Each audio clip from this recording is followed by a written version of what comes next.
participants to have to introduce themselves one by one. And Matt, if you would not mind kicking off the roll call. Sure, absolutely. Thank you. Thank you for having me. My name is Matt Burns. I look after global trade compliance for Gilead Sciences globally. I'm a career logistician, trade compliance officer, and licensed customs broker by trade. I enjoy very much world operations, basically. So looking forward to hopefully a productive meeting here today. Thank you.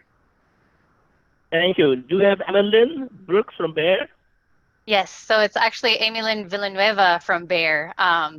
My name change didn't really quite stick onto my email, but yes, so I am here from Bear. I'm the export management group, mainly responsible for the Middle East region, and the Deputy Export Control Officer for pharmaceuticals. Well, welcome, and wonderful to see you being so dynamic, and it's tough to keep up with you. We have Jeff Bernier as well from Bayer. Yes, hello everybody. My name is Jeff Bernier. I am from Bayer Healthcare in Berkeley, California. I've been with Bayer for almost 15 years. I am the current export compliance officer. I am actually teammates with Amy Lynn. We are in the export part of the Bayer US Pharma Group, and I'm happy to be here today. Thank you. Wonderful to have you, Jeff. Do you have Keith Bell from Allmac? Yep. Hi, everyone. My name is Keith Bell. I'm the Customs Compliance Manager for Allmac Clinical Services. I'm based in our Northern Ireland facility, and I have responsibility for the trade compliance at all of our global sites. Nice to meet everyone. It's wonderful to have you with your background of customs and compliance globally. Thank you for joining us and being an asset for our team. May I call upon Christopher Jacks at Catalent as well?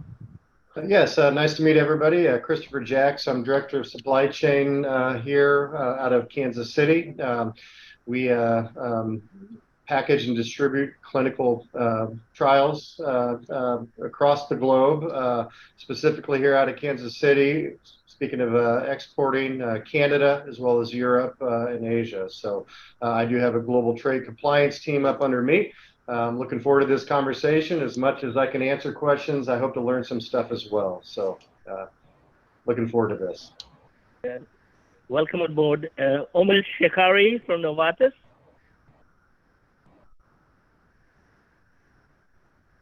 Knowing how far away, I can understand the time zone difference. Hi, Omid, are you there? We cannot hear you too well.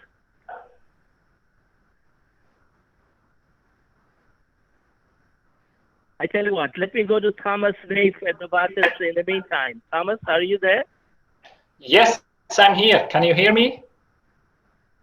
Loud and clear, sir. Can you hear me? Yes, we can. Yes, we can. Okay. Yes. Hi, I'm Thomas Neff. I'm Global Head Warehousing and Distribution for Global Clinical Supplies here at Novartis in Basel, Switzerland. And I'm looking forward to join the team, definitely. Wonderful. Thank you, Thomas. Rick Montenario from Allmac. Yes, sir. My name is Rick Montenario. I'm out of the Allmac Clinical Service Office in Durham, North Carolina. I'm the logistics team leader here and mainly do global exportation. Well, the roll call has been completed and everyone is on board. And thank you, guys and gals, for joining us this morning. There's been many, many questions that are submitted to us. And I'm going to begin with the top 10. Top 10 in the sequence we received them. And hopefully we get to all of them before we wrap up at the end of the hour. So the first question that was raised, and I'm going to request our SMEs, one of them to volunteer for the question. And if a second person wants to add to it, well and good. If not, we'll move to the next question. Is there any noise at my end? A little bit. A little bit. Yeah, A little bit of your background. connection isn't great, Devendra. Am I better now? No. No, really. Oh boy. So the first question was, what are some watch-outs for early phase trials and import-export requirements? Kind of a general question for a lot of people. What should they be watching out for? So I can at least take this from the first one here. For us, there's three things: end user letter, USDA statement, and customs invoice. Those are the three things that we at least require to make sure that, you know, we have the initial requirements in our hands to make sure we're successful anytime we're doing any kind of exporting.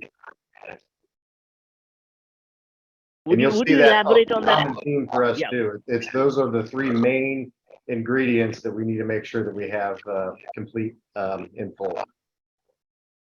And do you often find that deficiencies in those three submissions? I'm sorry, I missed your question there a little bit. You're breaking up. Say that again, please. Do you find deficiencies in submissions to those three requirements?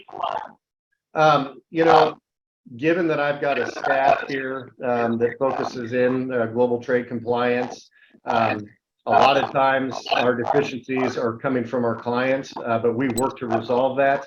The biggest issue is when a shipment gets engaged without having those documents. So a lot of it is on our education to our clients that, you know, you can't initiate a shipment until we have those documents and we go through our green light approval process. So we do have issues from time to time on that when the shipments will be engaged prior to that. But again, that's really the onus of my team to make sure that we're educating our clients, especially our new clients, that, you know, it's mandatory that we have that information and go through our green light process, which is an internal process to us, but it requires specific approvals before any kind of shipment is initiated.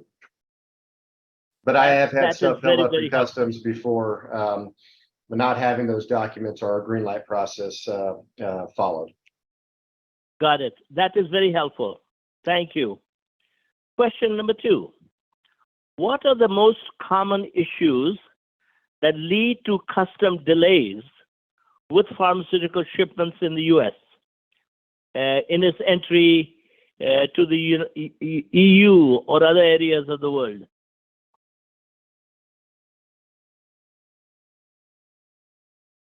Who wants to take that on?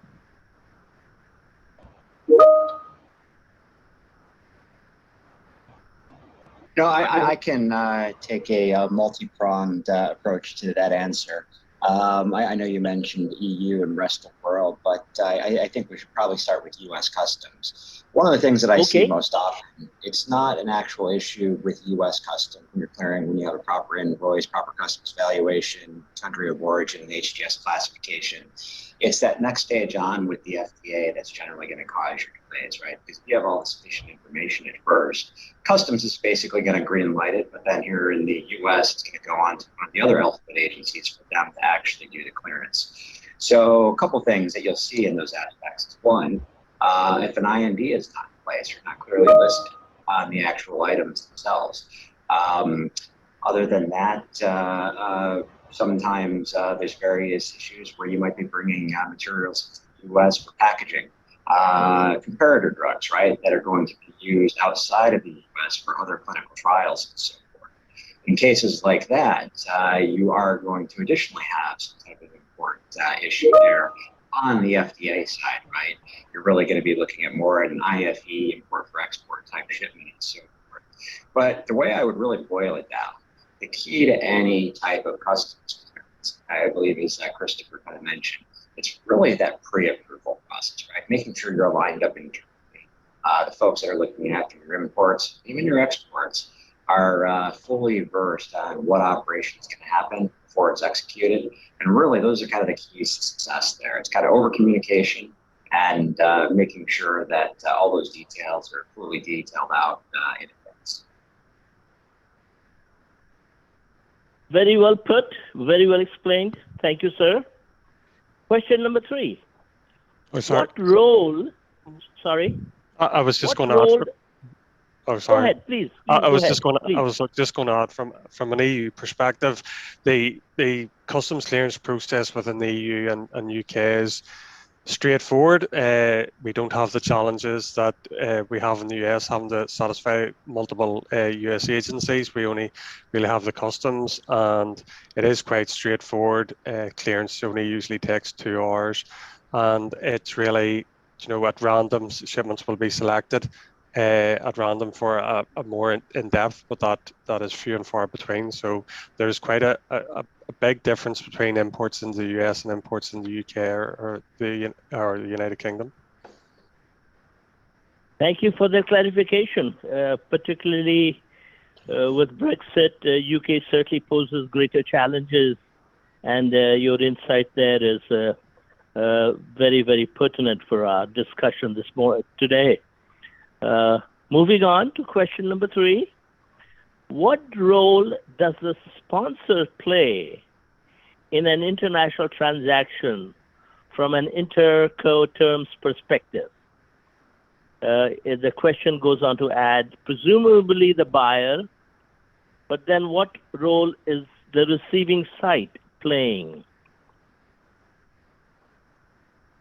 Seems to be a very practical problem.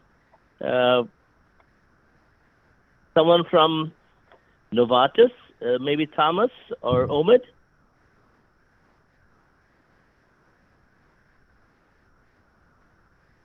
You want me to repeat the question? I will.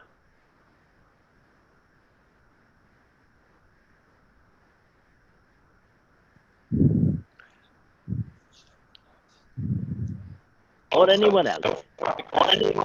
Yeah, the question is almost clear. Yeah, it really depends. There's some background noise at your end. Okay. No, background noise. For us, it's of course always important with the import of records. Can't hear you. The main question. Yeah, there's some background noise at your end. Could you fix it? I'm sorry, it was coming a little garbled up.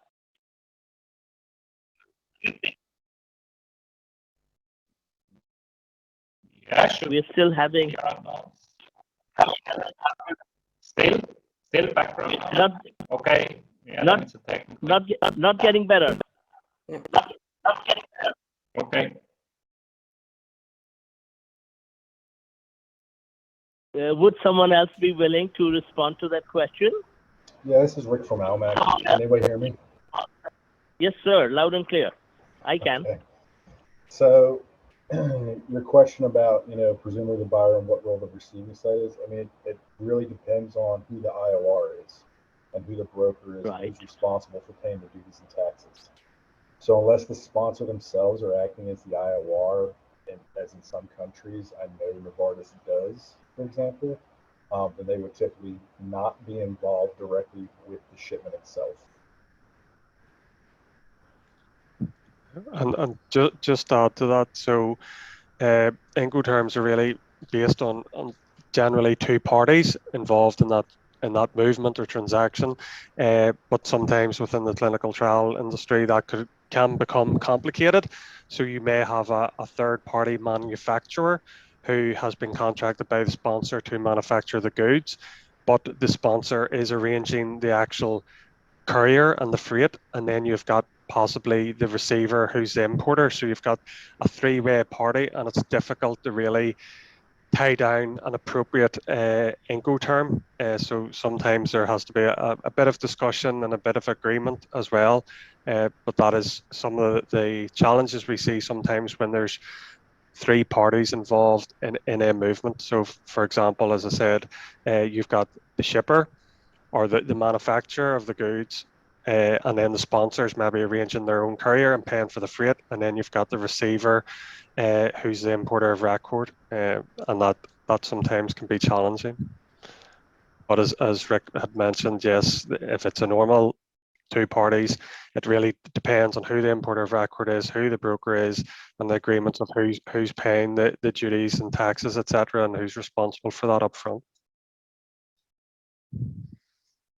Very obvious that you do this for a living. The answer is very clear and helpful to, I think, many of us.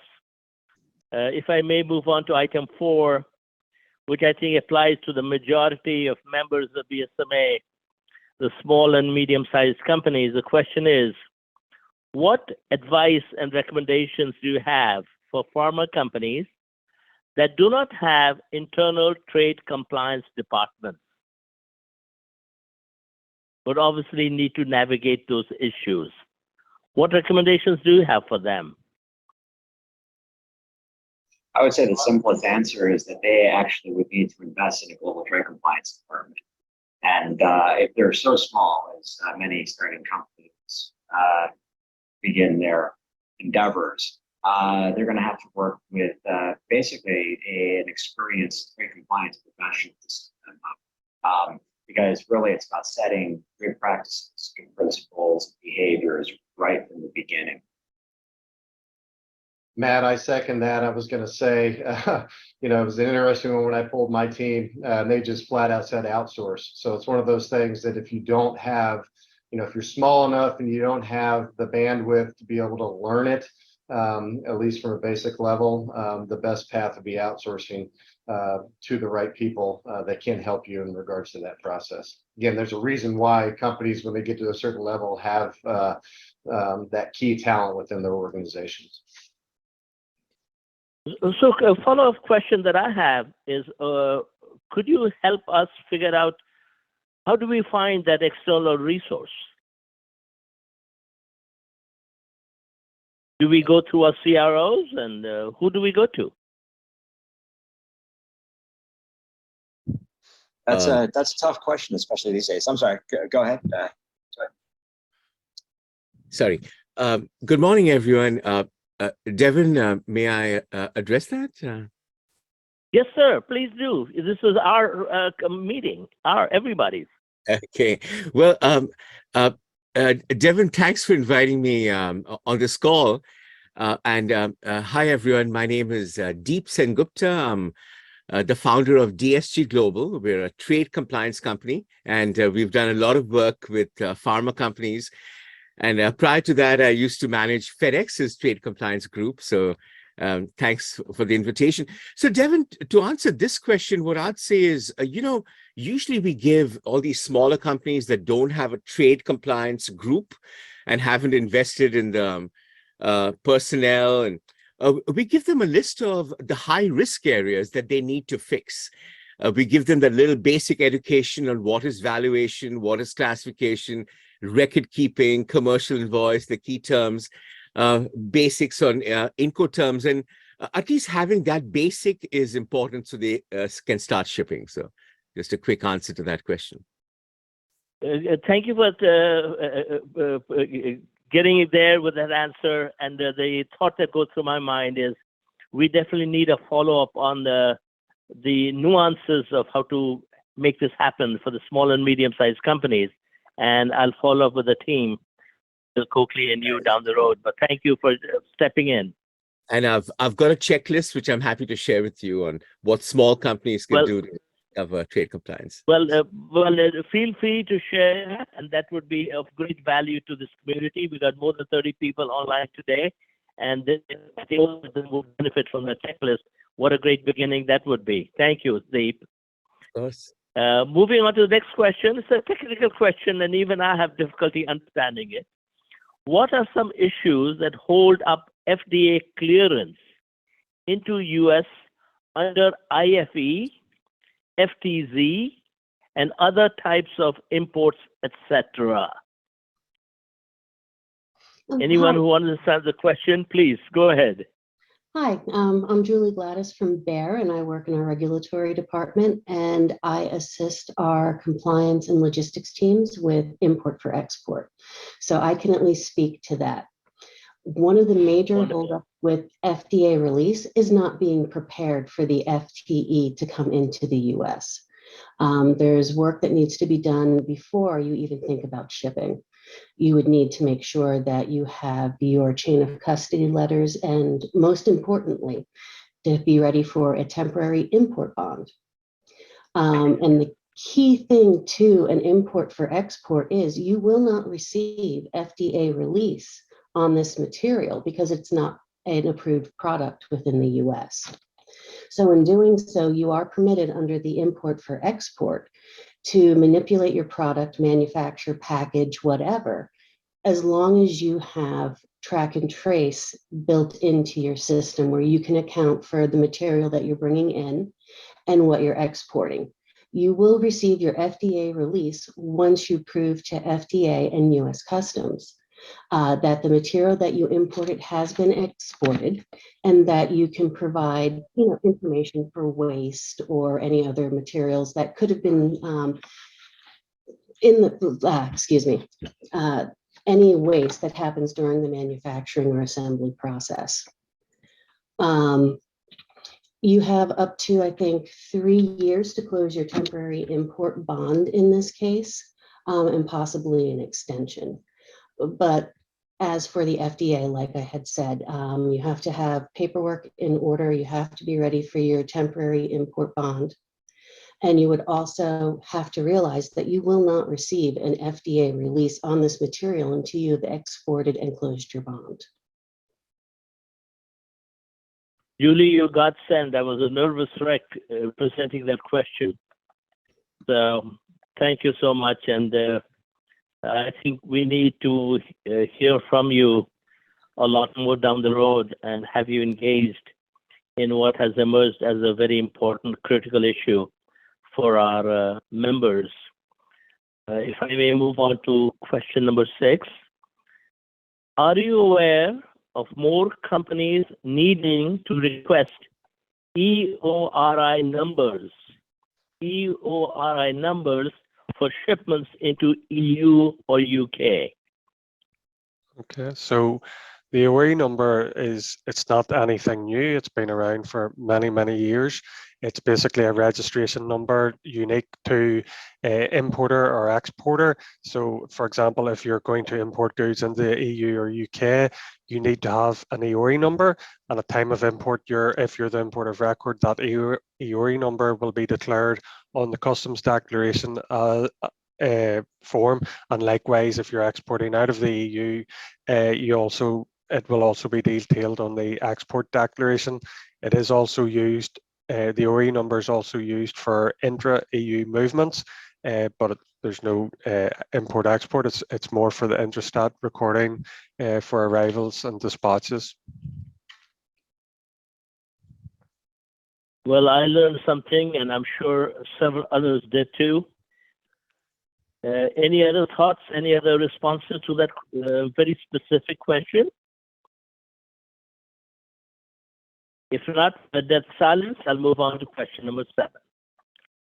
What are the importer of record requirements for shipment into the UK, EU, and Latin America? Question, a subset of that question. Does the importer of record always need to be a local entity? It appears to be a very practical concern for many.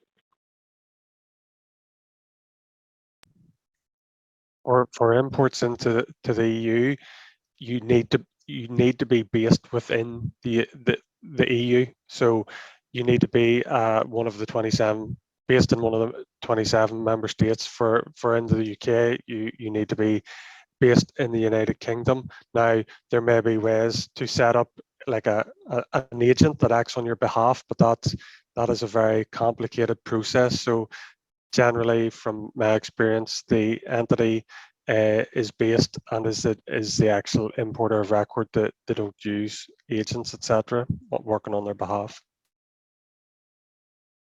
Is it all the same in like for Latin America? Would it be the same? I don't know for Latin America. I do know that some countries do offer what's known as a foreign importer of record. So you can apply to be in terms of Canada, you can apply to be what is known as a non-resident importer of record. So you're not actually based within the country. But I don't know if that what the rules are for Latin America. Generally, from my experience, any time we've been shipping to Latin America, the import of record has always been an entity within that country. Yeah, Hey, Keith. Keith, do you have a? Yeah, go ahead, please. Just to piggyback on what Keith said, from all the exportations that I've done to Latin America, the IOR is a local entity within those countries. So Latin America is emerging as a major opportunity for U.S. Clinical test trials. And I think there's a black hole in Brazil, for example. So obviously, this is a subject where we need to dig into it deeper and understand the requirements in each of these regions of the world. Any other thoughts on the subject?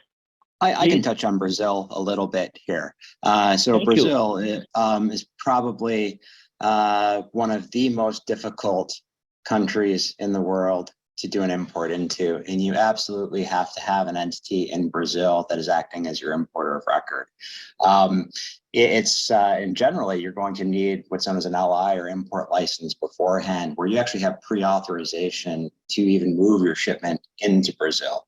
And then once you arrive in Brazil, depending on where you arrive and where your final destination is, the tax implications within Brazil as you move across state to state within the country, taxes continue to further accrue. So with Brazil and any type of operations, clinical or commercial that are happening there, you need to have a firmly established IOR in place before any type of operations happen.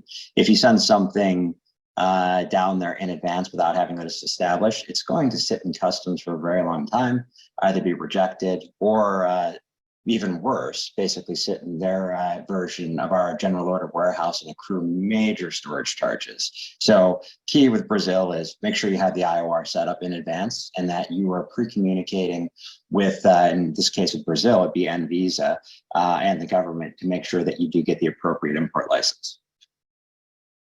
I think we'll follow with you on this very subject because let's face it, Brazil is one of the largest healthcare markets in the world. And when I talk to my colleagues in our industry, Brazil is not even in the top 20 destinations that they'd like to send their clinical trials to, and may very well be a huge opportunity for us. So I think we'll revisit this item in much greater detail down the road. So thank you for that brilliant answer. Question number 8, which I'm sure many have this question in their mind as well. What is direct versus indirect representation? And when is an indirect representative required for the US, UK, EU, China, Japan, LATAM? Tough question.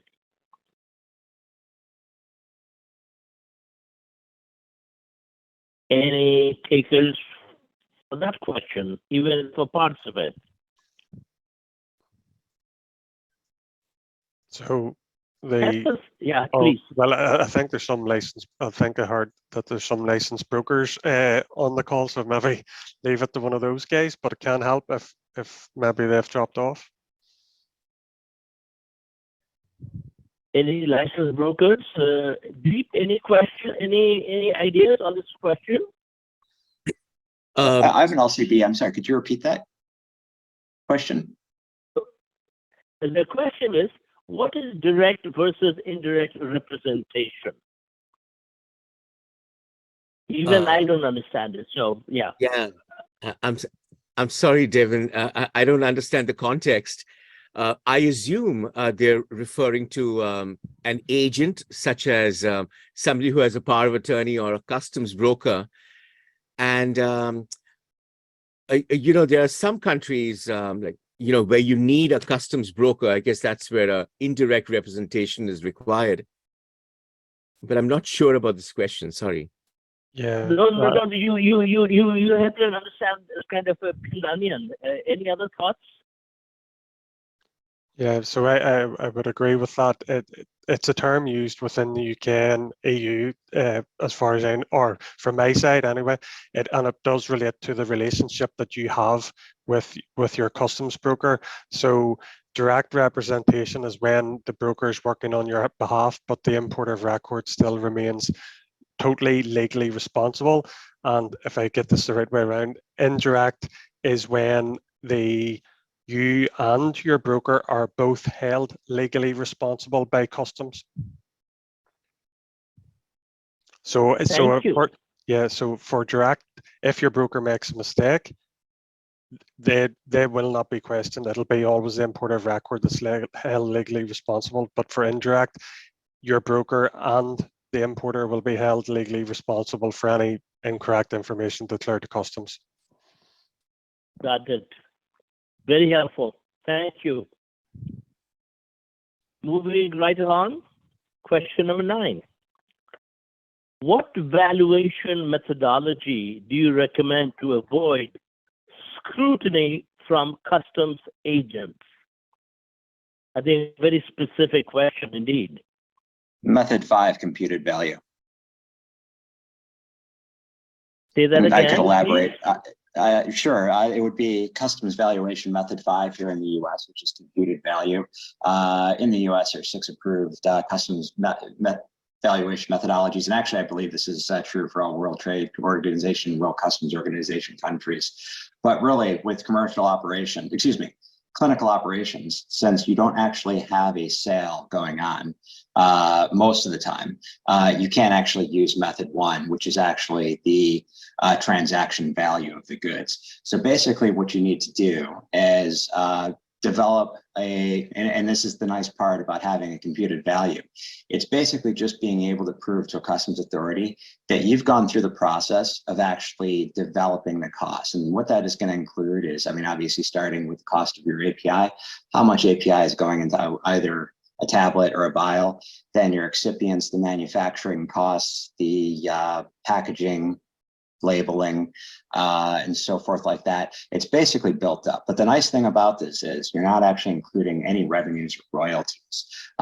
But with this, and I think we're going to see a lot more clamping down in this area, you have to be able to show some sort of methodology of how you came up with that value. Now, you don't have to go into super detail. If you have the price of your API and you basically extrapolate out like how much API is going into each tablet, you don't have to give them the math and how you actually came up with that price of that API, nor do you have to give them the math and how you came up with the price of the packaging and, tableting or vialing and adding in excipients and so forth.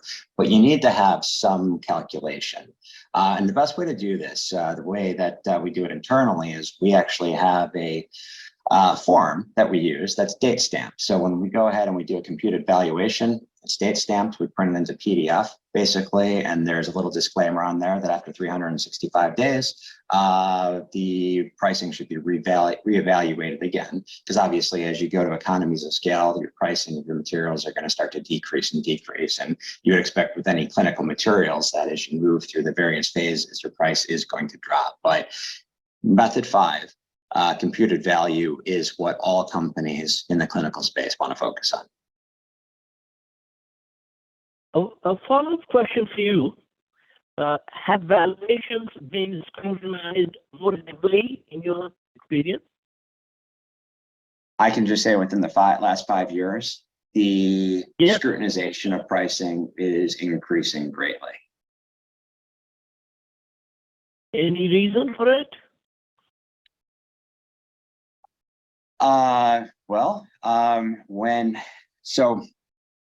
Yes, there's quite a few reasons. So depending on what country you're going into, you have your value-added taxes, GST, depending.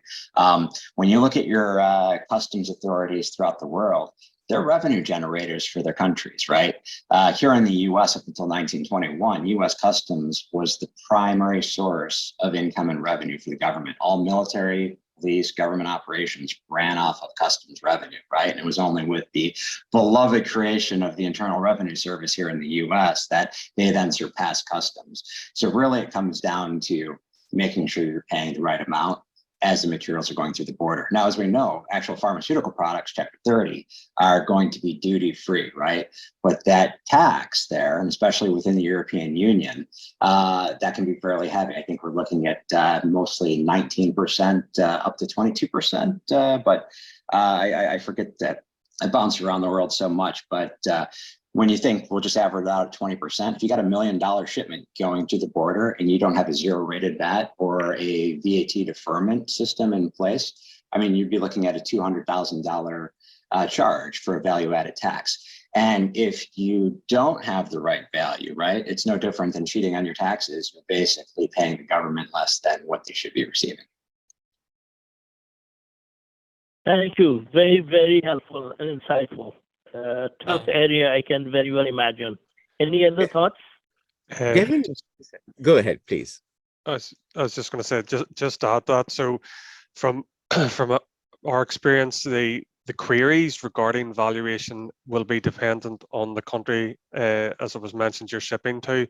So, generally, if it's being imported into the US or the EU or the UK, values do not really get queried at time of import, because it's up to the importer to make sure that the information that is correct.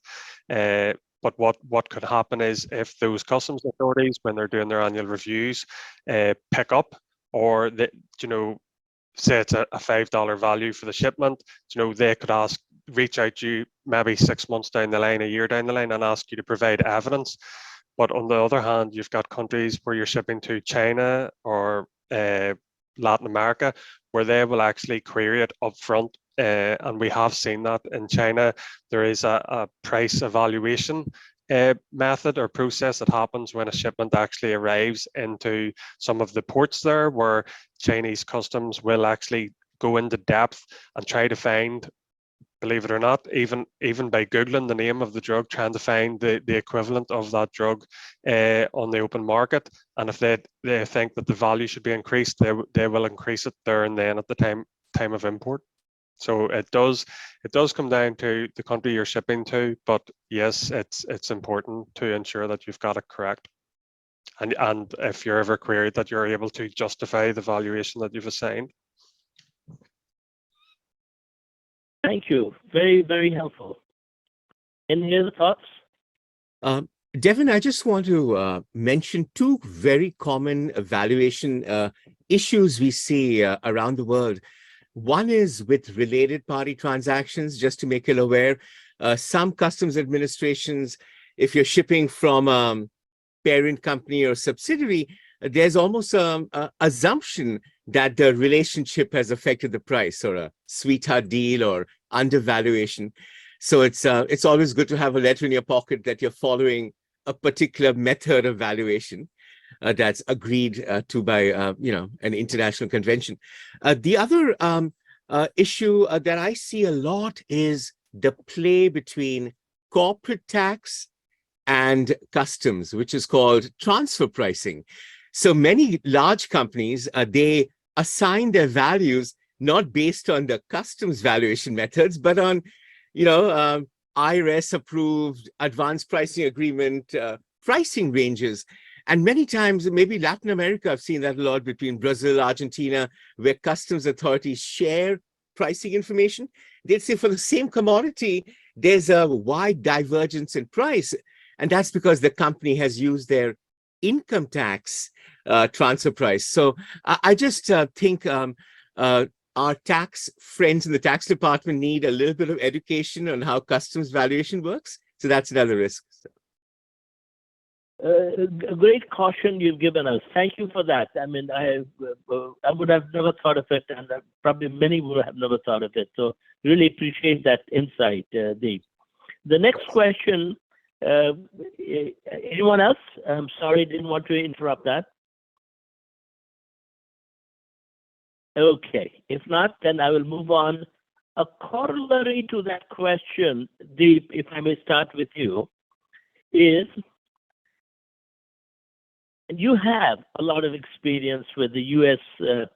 Bureau of Customs Border Protection, CBP. What's your experience regarding CBP's views on companies making significant changes to their intercompany transfer prices into US for non-dutiable products. A mouthful question. Well, let me just give you my feedback. For non-durable products, it doesn't affect customs anyway.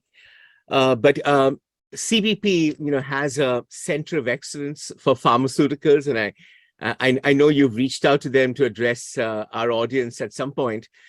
But CBP can see their dossier on you, can see your ACE data. So if there's a lot of changes in HTS codes all of a sudden, or changes in duty rates, they can obviously see that. So you've got to have your rationale ready in case they would send you a request for information, a CF-28, saying, okay, what just happened? So they do. Anyone else?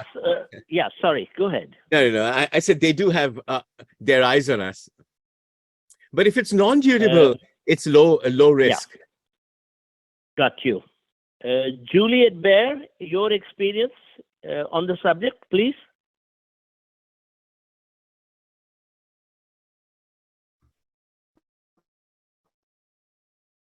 Probably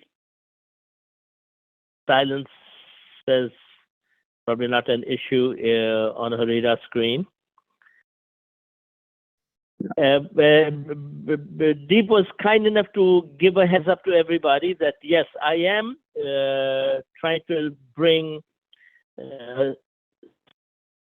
community. It's in mutual interest that we understand their policies and practices, and that way we can figure out how best to comply with them and even change for the better down the road. So please stay tuned, and it would be ideal to have them participate in our a very serious exploration of the issues. And we have learned so much today. That exhausts 11 of my questions that I have jotted down. And I was going to turn to a couple of our leaders that we have not given any airtime to. Emmeline, would you share your thoughts about the issues discussed today and other issues that we didn't discuss today? Thank you for everyone's time. So as far as trade compliance here at Bayer, I work very closely with our global and national group, and I actually invited them on the call here today. We have a few of our members, Julie being one of them that I fielded the FDA release question to, and so I personally agree with the topics that have been brought up as far as trade compliance in regards to outsourcing if the company doesn't have trade compliance experts within their company, because I've found our internal groups to be a very strong and good resource that I reached out to in regards to my export compliance on a regular basis. So having that support and that resource externally, if it's not within the group, I highly recommend. Thank you. You guys are a powerhouse for our community, so really appreciate the involvement. And we have been working with Wahiba Hall on the transportation as well as warehousing end for years, and there's so much we can learn from your global network. So Emmeline, thank you, and Julie as well. And Jeff, any additional words of wisdom? Jeff Bernia.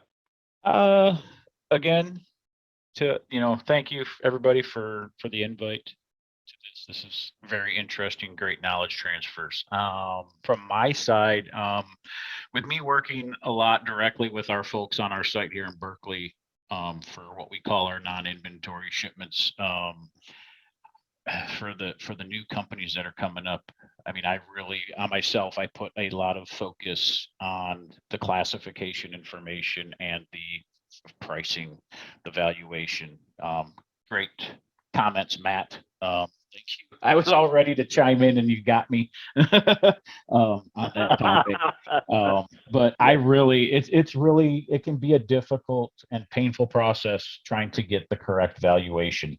And our folks hand in hand on our site to make sure that we have that documentation in our files and the formulations are performed correctly so that we have that. And I can honestly just from my side, I can just give a shout out like Amy did. With the folks on the call, we invited Steve Johnson. He's the head of our bits, and our hats off to our group. We work very closely. And yeah, I mean, from my end, it's really focused on classification and value for me. So the community of BSMA is eternally grateful for all the insights we're getting today, because the community believes in raising issues and getting answers. So it's all about issues and answers, and we have come a long way today through this discussion. May I call upon Christopher Jacks at Catalent? Sorry to have not given you enough oxygen so far. No, this has been a great conversation. My only advice, and it's what we do here, is just make sure that we're keeping up on requirements. And I stress this, understand, if you don't have a global trade compliance group or those resources, understand the cost associated with not getting products imported and exported smoothly. And I don't necessarily mean that from a dollar standpoint. It goes all the way down to the patient impact. And then understand that cost, understand, then what that investment is into your business and getting the right resources. The team that I have here in Kansas City helps out Catalent Network. So again, it's not just business unit central here for us. But those gentlemen that work for me, their main job is keeping up on those requirements. And I just can't stress that enough, that investment into your organization ultimately will help, patients, which is really why we're all here. So again, that's my advice. Anybody want to reach out and chat or even get into a little bit more of the weeds, be happy to facilitate that with my team. Appreciate the platform. Just wait for your telephone to crash. Everyone is going to reach out, Christopher. Thank you. Thanks. May I call upon Rick at Allmac? Your parting words of wisdom? Just, like Chris was saying, if you don't understand the trade compliance things, to reach out to anybody who has that set up, no matter how big or how small the company is, because I am seeing a lot of more scrutiny with exporting shipments out of the U.S. into Latin America per se. Yeah, Latin America is going to be a big focus for BSMA down the road, and today is an important beginning for that endeavor. I definitely appreciate the feedback from everybody, and I look forward to the next one. Well, look forward to a lot more feedback from everyone down the road. That's what this group is all about. Would you believe there's more than 105 executives on Bill Coakley's steering committee, and then all been engaged, once a month or twice a month. So thank you for helping out and sharing your experience and knowledge. Matt at Gilead?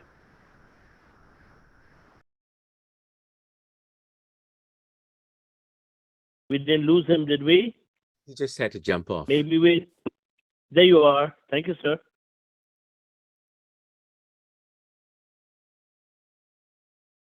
Then let me move on to Keith Bell at Allmac as well. Yep, Keith, any words of...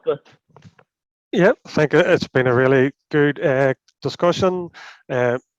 Parting words is really, obviously every country is different. Some are more complex than others, and it's really, when you're planning for a study or planning to ship somewhere, it's to understand where you're shipping to, understand the complexities of that country you're shipping to, and knowing when to start your preparation. So for example, if you're shipping to the US, you know that you have multiple pieces of information and multiple documents, so you need to it's advisable to do that as much upstream, have those conversations, and don't leave it to the last couple of days before the shipment's due to go out. Thank you. Anyone from the wide open floor? Anyone with any observations? Here's your opportunity.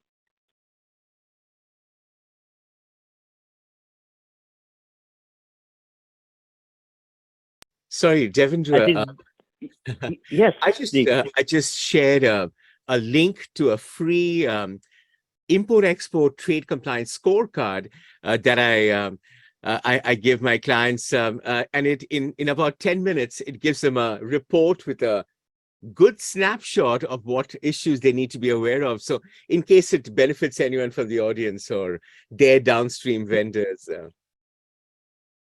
Thank you. That'll be very useful for many of us. It is. Appreciate that, and hopefully we can build upon that initial contribution down the road, Deep. Looking forward to your expertise in compliance and security and audits, and your familiarity with the CBP. We appreciate your involvement today. Thank you indeed. So, if I may, with your permission, try to wrap up in the last few minutes of the session. God willing, the recording is there for this session. There was a little screw up on my part with Zoom. If it's there, then it'll be available to all of you in a matter of a week or two. Number one. Number two, based on the energy and the Q&A interaction of this session, I think Bill Coakley and Ryan Mills will definitely plan a second session later this year to build upon the questions and answers and bring up some more. And maybe by then we'll get somebody from CBP to participate as well. Going further, keep your questions coming. One of the things that Bill Coakley does is questions that were not answered on the session. Most of them get answered offline, and the way to access all that is through Interact, which is our digital collaboration platform that we have been using for the Clinical Supply Steering Committee. What we call Interact is really a digital collaboration platform that allows everyone to communicate, share, get information that's relevant to them. It is very remarkable. I request you to check it out. If you have any questions, let us know. I wanted to personally thank our subject matter experts. I personally feel it was a privilege to have them. They sharing their experience with all of us. It was absolutely outstanding.